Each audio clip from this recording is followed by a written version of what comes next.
Olá, amigos, nossas saudações cordiais. É com muita alegria que estamos aqui mais uma vez para o canal Lições de Amor, nesse quadro que chamamos Paulatino, do qual extraímos pequenos trechos da obra Paulo Estevam para tempos difíceis. Eu sou Patrícia Alice e hoje nós estamos recebendo um convidado muito especial que nos honrou com sua presença, Saulo Silva. Por favor, Saulo, se apresente. Tudo bem, Patrícia? Tudo bem as pessoas que estão nos acompanhando agora? Para mim é uma alegria poder estar aqui com vocês.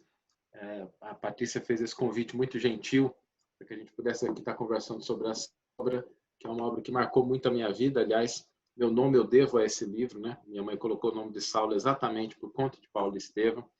E eu nasci numa família espírita desde pequeno, desde cedo eu tive contato com a doutrina espírita. E tive a honra aí de trabalhar, fundei mocidades, trabalhei com a formação de grupo de jovens, grupos mediúnicos, grupos de estudo da mediunidade, e tive a honra de coordenar, junto à Federação Espírita Brasileira, o projeto do Evangelho por Emmanuel, que compilou todos os comentários do Emmanuel ao Novo Testamento, e como não poderia deixar de ser, a vinculação entre Paulo Estevam e o livro de Atos dos Apóstolos, que, aliás, Paulo Estevam é como se fosse o making-off de Atos dos Apóstolos, porque ele mostra o que está nos bastidores dessa obra de insuperável valor para a gente entender o nascimento do cristianismo, o desenvolvimento das primeiras comunidades cristãs e a gente entender como a mensagem do Cristo chegou até os corações que se aproximaram dela e perpetuaram essa mensagem mesmo depois da partida do Cristo do mundo material, né? Porque espiritualmente ele nunca nos deixou. Perfeito, muito bom. Então, gente, para que a gente possa aproveitar toda essa sabedoria, conhecimento e pesquisa de Saulo, vamos brevemente fazer um contexto da frase que nós elegemos para hoje, que é um trecho da pregação de Estevão na Casa do Caminho. Ninguém poderá eximir-se dessa culpa, visto sermos todos herdeiros das suas dádivas celestiais.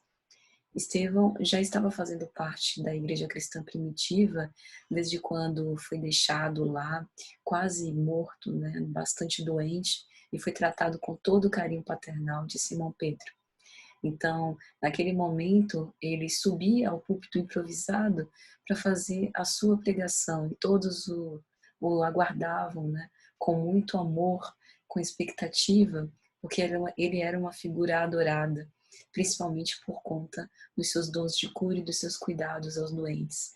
E na plateia, logo na frente, nas melhores cadeiras, não obstante a improvisação do lugar, Simão Pedro havia acomodado Saulo e Sadoc, que tinham ido até lá para verem pelos próprios olhos o que era aquela organização e se aquela organização poderia oferecer algum risco ao judaísmo. E é nesse ínterim que, fortemente inspirado, Estevão profere uma pregação tomando por base o capítulo 10 de Mateus, versículos 6 a 7. E diante as ovelhas perdidas da casa de Israel, e indo pregar e dizendo, é chegado o reino dos céus. E é com base nesses versículos que Estevão faz a sua pregação, dizendo que o Cristo trazia um reino diferente, o reino da consciência reta e do coração purificado. E não obstante todo o cuidado que o Cristo tinha em não destruir a lei, ele vinha agora mostrar que o Evangelho, e somente ele, poderia conceder liberdade e paz aos corações humanos. Mas os homens, nós, não havíamos entendido a sua divina humildade e, crucificado, o Cristo nos deixou profundamente humilhado, mas a sua mensagem de vida eterna ficava para sempre.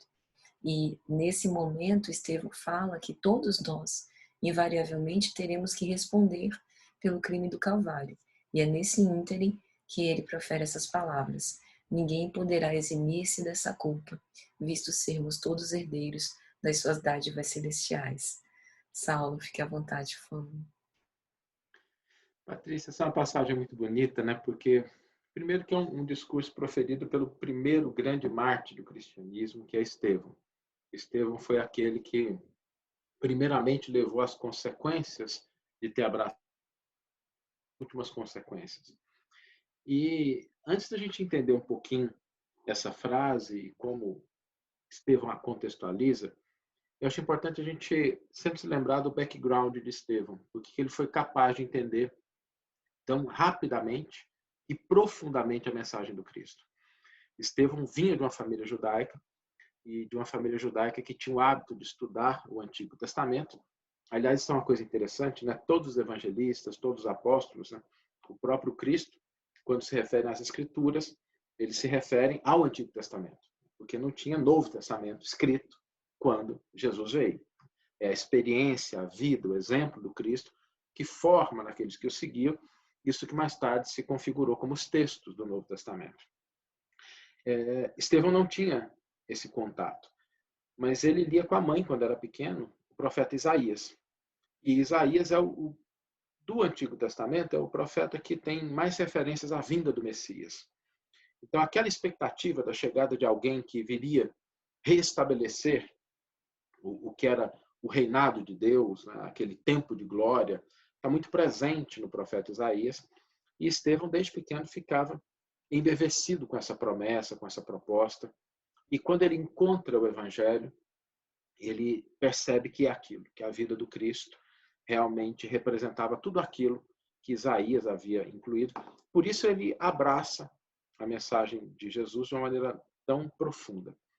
E é interessante isso, porque muitas vezes as pessoas acreditam que quando a gente se aproxima do Evangelho, a gente pode ignorar completamente o Antigo Testamento. Isso é um equívoco, porque o próprio contexto cultural no qual a mensagem do Evangelho surge, que Jesus veio, é um contexto judaico do primeiro século. E aqueles que entendiam profundamente do Antigo Testamento, eles tinham a capacidade de absorver em maior profundidade a mensagem de Jesus. Todos eles. Mesmo quando a gente se lembra de Paulo de Tarso era fariseu, era doutor da lei, e apesar de conhecer profundamente o Antigo Testamento, a expectativa dele em relação ao Messias era diferente, porque ele compactuava de que o Messias viria estabelecer a glória terrena do reino de Israel. Mas quando ele encontra Jesus ressuscitado na estrada para Damasco, ele cai a ficha, né, de por que a expressão cai a ficha, não sei se as pessoas conhecem, né? Quem é da minha idade sabe o que ela significa, né? Cair a ficha quando a gente colocava a ficha no orelhão antigamente, conectava a ligação, e aí a gente podia falar com a pessoa do outro lado. Hoje a gente não usa mais isso, mas a expressão acabou ficando. E para Paulo, esse momento do encontro com Jesus reorganiza para ele o que significa a vinda do Messias. Para Estevão, não é necessário o fenômeno. Estevão entende a mensagem a partir do momento que ele tem contato com ela nas anotações de Levi, nos primeiros registros que o apóstolo Levi fazia do que Jesus dizia, de como é que era a vida de Jesus, que mais tarde isso vai servir de base para quem compila o Evangelho de Mateus. E ele, a partir daquele contato, ele percebe isso. E quando Estevão ele se refere à figura do crucificado, de Jesus crucificado, há um ponto muito importante aí. Porque a crucificação na época de Jesus era o crime, era a punição para assim, o pior crime que existe. A gente pensa na crucificação, a crucificação de Jesus é um processo que ele é muito rápido, mas existem relatos da pessoa ficar até 2 dias ainda vivo na cruz. Não era uma morte rápida, era uma morte muito dolorosa, porque ela era destinada realmente aos criminosos da pior espécie. E por isso, Paulo tem uma tendência inicial de rejeitar. Paulo, Sadoc, aqueles que estão ali, rejeitam a ideia de um Messias que sofreu uma morte tão hedionda. E Estevão, com a sua sensibilidade, ao proferir essa frase, ele nos traz 2 aspectos importantes. O primeiro deles, quando ele utiliza a palavra culpa, que é a palavra que Emmanuel utiliza, lembramos sempre de que quando a gente pensa na palavra culpa, nós devemos sempre lembrar de responsabilidade primeiro. E essa responsabilidade, ela decorre de um aspecto importante, que é todos sermos herdeiros da mensagem do Cristo, que é o que ele coloca na frase.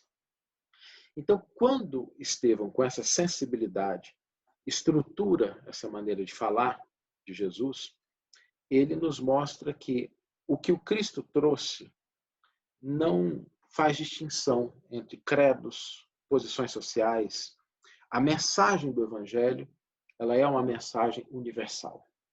Ela é uma mensagem que, para além dos muros das religiões, para além das distinções de crenças, de dogmas, cada religião tem a sua proposta, tem os seus ritos, tem as suas ideias, todas elas respeitáveis, credoras da nossa maior admiração e respeito, porque toda religião levada a sério, ela aponta para o mesmo fim, que é o crescimento e o desenvolvimento espiritual da criatura, cada uma com o seu lado, com a sua vertente, com a sua ênfase.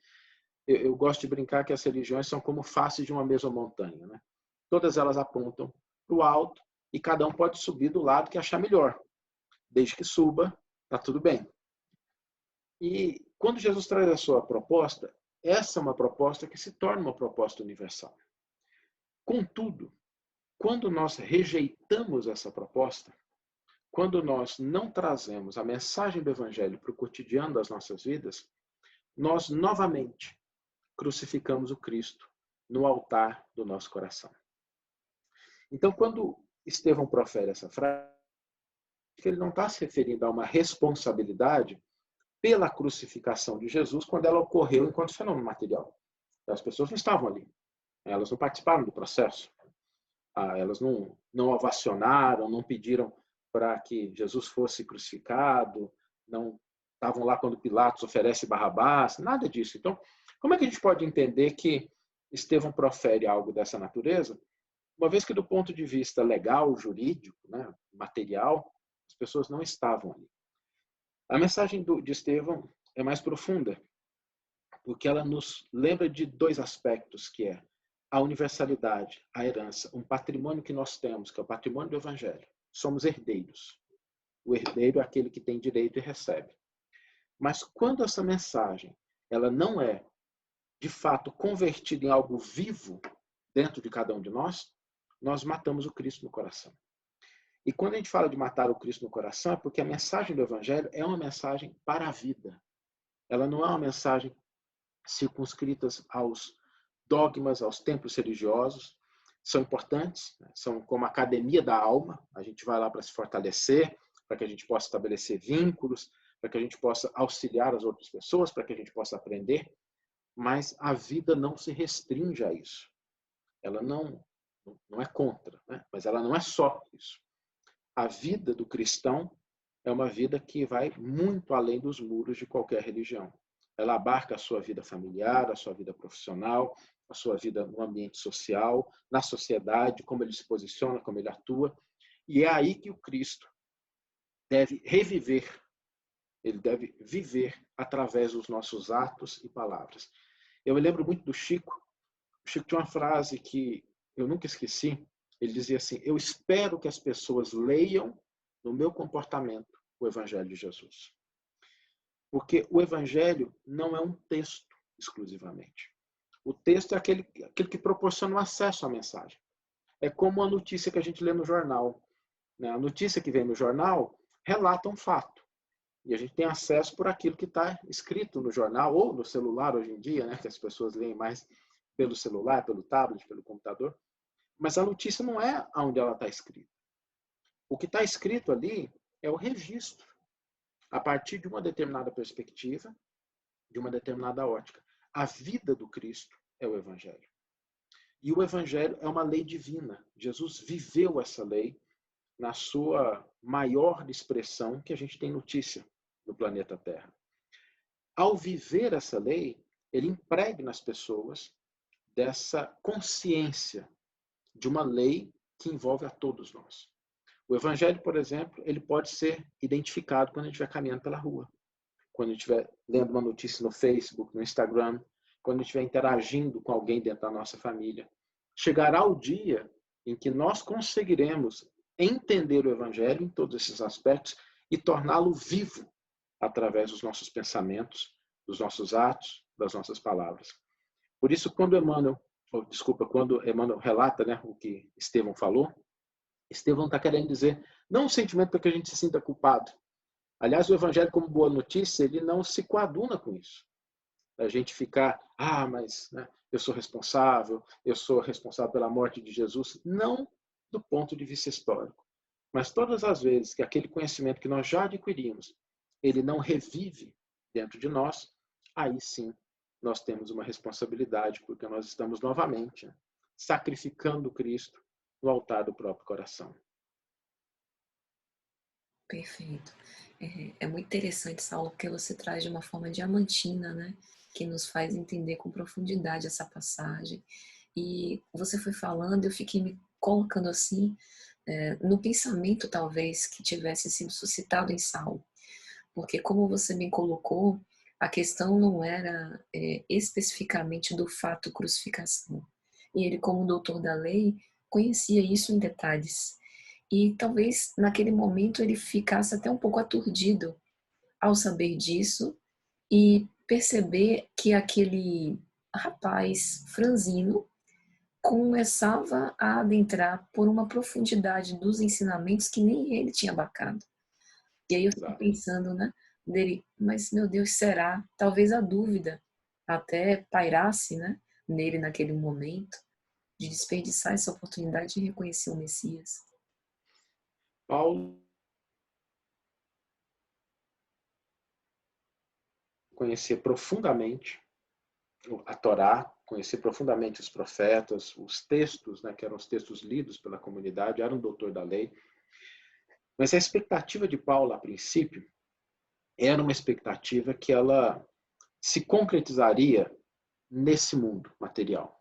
E existem muitos Paulos na atualidade.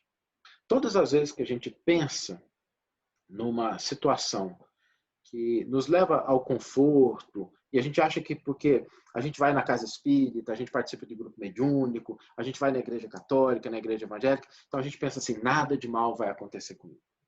E quando acontece, às vezes, a gente tem a nossa fé fragilizada. Quando a dor, quando o sofrimento surgem, não raro, a primeira vítima é a nossa fé. E essa é uma concepção que ela restringe a proposta de Deus a uma manifestação material, aquilo que são as nossas situações de conforto, de saúde. Então, quando a conta bancária está bem, quando a família está em ordem, quando a saúde está firme, a gente acha que está fazendo as coisas certas e que Deus está do nosso lado. Quando a gente tem dificuldades, quando o problema surge, quando a dor comparece, aí nós acreditamos que tem alguma coisa errada. E tem gente que até muda de religião, né? Achando que o Deus da outra é mais forte que o Deus dessa, esquecendo a mensagem lá do Antigo Testamento de que Deus é único. E Paulo, ele conhecia profundamente, ele tinha um vigor espiritual muito forte, mas as expectativas dele ainda estavam apontadas para o mundo material. E é esse processo que vai sendo alterado. Então, na concepção de Paulo, seria impossível imaginar que alguém que viesse restabelecer a grandiosidade do povo de Israel pudesse ter sido morto à cruz. Quando ele começa a perceber a conduta dos cristãos, em primeiro lugar com Estevão, depois com Abigail, ele começa a se questionar como é que alguém pode passar por situações tão dolorosas, tão difíceis, e ainda manter a serenidade, manter a fé, manter a confiança. A expectativa, portanto, não poderia vir das fronteiras do mundo material. Estevão havia morrido em nome do Evangelho. Abigail havia desencarnado louvando Cristo. Os cristãos eram conhecidos por, em situações muito difíceis, na época em que Paulo se converte, as perseguições não eram tão acerbas quanto se tornaram depois, mas a tranquilidade, a fé, a perseverança, a paz íntima que aqueles que conheciam Jesus externalizavam, era algo que começava a chocar Paulo. Ele não entendia. E quando ele encontra Jesus ressuscitado, ele reconhece que exatamente as expectativas elas não se concretizariam nesse mundo. Porque diante dele estava aquele homem que foi crucificado, que morreu na cruz, no seu esplendor espiritual. E aí é como se a expectativa de Paulo mudasse de nível de jogo, né? Aquilo que era a expectativa de um poder, um reinado material, se eleva para dimensões muito mais amplas, porque agora ele poderia compreender o reino dos céus a partir de uma perspectiva que não se restringia à materialidade. E esse processo na vida de Paulo é um processo lento, não é um processo que ocorre de uma hora para outra, assim como em muitos de nós. E talvez aí uma grande contribuição da doutrina espírita, quando ela nos convida a desenvolver essa consciência do ser espiritual que cada um de nós é. Porque não faltava a Paulo o discernimento, não faltava a Paulo o raciocínio, não faltava a Paulo a disposição de agir, não faltava a Paulo o vigor intelectual, nada disso ele tinha de sobra. Mas todas essas coisas, quando apontam na direção errada, elas trazem mais prejuízo do que benefício. O que Paulo precisava era de um ajuste de rumo, para entender que a nossa vida ela não se restringe às experiências materiais. Não significa que a gente deva se afastar da vida material, não significa que a gente deva negar essas coisas, porque seria desprezar os recursos que a divindade colocou em nossas mãos para que a gente construa o nosso bem daqueles que estão à nossa volta, mas as nossas expectativas elas não podem estar depositadas nos estreitos limites do berço do túmulo, porque nós estamos aqui durante algum tempo. 50, 60, 70, 80, 90, 100 anos passam muito rápido. Ante a imortalidade é apenas um piscar de olhos. Então, a figura de Paulo representa esse desenvolvimento de uma parte importante do intelecto humano, mas que ainda precisa se reencontrar enquanto a sua essência espiritual. E esse é um convite para todos nós, para que a gente possa, nas situações de dor e dificuldade, a gente não perder a fé. E nas situações de tranquilidade e de facilidade, a gente não esquecer a caridade. Porque às vezes a gente se ocupa das coisas quando a nossa vida está tranquila e a gente esquece do amor que nos convida a auxiliar o outro. E quando a gente está passando por dificuldades, a gente se esquece de manter a fé e a confiança. Então, Paulo nos convida aí na sua trajetória a desenvolver essa compreensão mais aprofundada da vida que ele enxerga em Estevão. Ele é tocado por aquilo, mas ele rapidamente volta, né? É como se a gente passasse por uma palestra muito bonita, alguém que sensibilizasse o nosso coração, mas aí depois de 40 minutos, não, então tá bom, aí eu tenho que lavar vasilha, eu tenho que cuidar do carro, eu tenho que cuidar dos meninos, vamos preocupar com o trabalho, e a gente se esquecesse disso. Que a gente possa não se afastar dessas coisas, porque elas são dádivas divinas, mas que a gente não se esqueça daquilo que nós somos, porque todos somos espíritos imortais. Perfeito. E talvez, como você falou, nessa caminhada lenta, paulatina, né, que Paulo empreendeu ao longo da sua vida, ele converteu exatamente no trabalho todas essas forças, né, essa responsabilidade por ser bem aquinhoado de todos esses recursos. E aí eu fico pensando, Saulo, porque na época de Paulo, ele foi compondo, inclusive, o conhecimento da vida espiritual ao longo das experiências que ele teve, né, aquela experiência de emancipação da alma com Gesiel e com Abigail, a própria visão do Cristo, em que ele vai colocar nas suas epístolas mais tarde essa noção, né?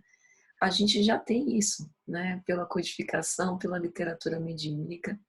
Então, que bom proveito, né, que a gente pode tirar de tudo isso na nossa vida prática. Isso é tão importante, Patrícia. O Emmanuel ele tem uma metáfora que eu gosto muito. Ele diz assim: o Antigo Testamento é a infância da humanidade, porque lá nós ainda estamos aprendendo. Até a figura que o Antigo Testamento às vezes externaliza de Deus, para quem lê assim apressadamente, parece que é um Deus irado, um Deus rígido, né? Um Deus que pune, porque é a visão da criança. A criança, quando olha para o pai e para a mãe, ela às vezes vê isso, né? Ela vê a rigidez. Eu estou aqui em casa, eu tenho 2 adolescentes, minha filha mais velha está com 18 anos, mas eu tenho um bebê de 2 anos e 9 meses. E às vezes a gente tem que tirar alguma coisa da mão do Arthur, a gente tem que restringir, não dá para fazer tudo que ele quer. E eu olho para os olhinhos dele, ele olha e fica nervoso, porque ele fala assim, poxa, por que eu não posso fazer, né? Então a criança, às vezes, ela olha para o pai e, sem compreender que o pai age em favor dela, da própria segurança dela, ele tem essa leitura, né, de que meu pai é rígido. Então é curioso isso no Antigo Testamento. E no Novo Testamento, Emmanuel diz que nós temos a maioridade da humanidade. Porque a partir do exemplo do Cristo, nós não podemos alegar desconhecimento. A gente pode dizer que não quer, a gente pode dizer que não vai, mas a vida do Cristo ela é um roteiro seguro de como nós podemos agir em todas as situações. Então, a partir daí, a gente passa a ser responsável. Com a doutrina espírita, Emmanuel categoriza que nós estamos na maturidade da humanidade. Porque a partir das revelações espirituais trazidas pela doutrina, codificadas de uma maneira tão sensata por Allan Kardec, que não se preocupava com o fenômeno, mas o fenômeno para Kardec era simplesmente o meio recurso. Aliás, ele disse isso, né? Engana-se quem acredita que a força do espiritismo está nos fenômenos que ele explica ou possa dar causa. A sua força está na sua filosofia. Porque de nada adianta a gente se encantar com o fenômeno se isso não tocar a nossa alma, não tocar a nossa maneira de ver, de agir e sentir. E Emmanuel coloca a maioridade porque a partir daí a gente compreende os mecanismos de causa e efeito. E a partir daí a gente começa a entender o nosso propósito, a gente olha para a vida de uma maneira diferente. O grande papel da doutrina espírita é despertar a consciência do ser espiritual que cada um de nós é. Porque conviver no mundo, agir no mundo da maneira correta, está lá no Antigo Testamento. A gente tem lá um roteiro importante. Quando Jesus chega, ele traz a mensagem do amor e começa a levar os nossos olhos para os horizontes da imortalidade. Quando chega a doutrina espírita, ela explica de maneira clara, sem misticismo, sem esoterismo, a realidade daquilo que nós somos. Mas a doutrina espírita é muito jovem, né? Nós não temos aí 200 anos de espiritismo para que a gente possa entender. O Antigo Testamento foram de 13 a 15 séculos. O Novo Testamento, nós estamos falando aí de 18 séculos até a chegada da doutrina espírita.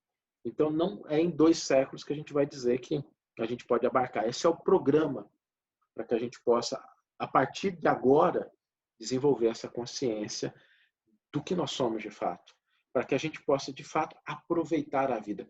E isso que você trouxe é muito importante, porque as pessoas às vezes confundem o desenvolvimento de uma consciência espiritual com o afastamento das coisas do mundo. E uma coisa não implica na outra. Não é porque a gente se afasta do mundo que automaticamente a gente conquista valores espirituais. E o exemplo de Paulo é muito bonito, porque Paulo, a partir do momento que ele encontra com Jesus, ele não simplesmente... As pessoas pensam assim, mas Paulo se afastou. Não, ele foi para o tear, ele foi trabalhar, ele foi conviver com outras pessoas. Ele não se afastou do mundo. Ele apenas buscou uma perspectiva, um conjunto de experiências diferentes. E dentro do tear, fabricando tapetes, ele consegue, mesmo assim, com atividades singelas, e crescendo espiritualmente. Então, é através do trabalho, é através do contato com as pessoas que nós vamos crescer espiritualmente. Não é nos afastando do mundo que a gente vai adquirir iluminação espiritual, porque nós estamos no mundo exatamente para exercitar esses valores. Porque o Evangelho não é uma proposta de teoria. Como diz Alcione no livro Renúncia, um outro grande romance de Emmanuel, a mensagem do Cristo precisa ser conhecida, meditada, sentida e vivida. Porque sem a vivência, nós podemos entender de muitas coisas, mas a gente não internaliza a mensagem. Perfeito. Ô Saulo, queremos te agradecer penhoradamente, viu? Maravilhoso, muitas elucidações importantes. Deus te abençoe. Obrigado, Patrícia. Espero que Paulo Estevão. É um livro extraordinário, é um livro que a gente lê várias vezes, né? Eu tenho aqui, desde as edições mais antigas até as mais recentes, e é um livro que sempre que a gente lê, a gente tem a vibração daquele primeiro movimento dos cristãos, a vibração da mensagem do Cristo, para que a gente possa trazê-la para o cotidiano das nossas vidas. Então, fica aqui o convite para que as pessoas leiam essa obra de inestimável valor. Independente da religião, eu tenho aqui, se você me permite, eu tenho aqui no condomínio que eu moro, eu tenho uma das pessoas que trabalha aqui, que é testemunha de Jeová, e adora o Paulo Estevão. Então, assim, não é uma mensagem exclusivamente para os espíritas, é uma mensagem que ela toca muito profundamente o nosso coração, porque fala daquele momento inicial em que a mensagem do Cristo começa a ganhar os corações que se reuniam em torno dele. Perfeito. Então é isso, gente. Um grande abraço a todos e até a próxima, se Jesus quiser.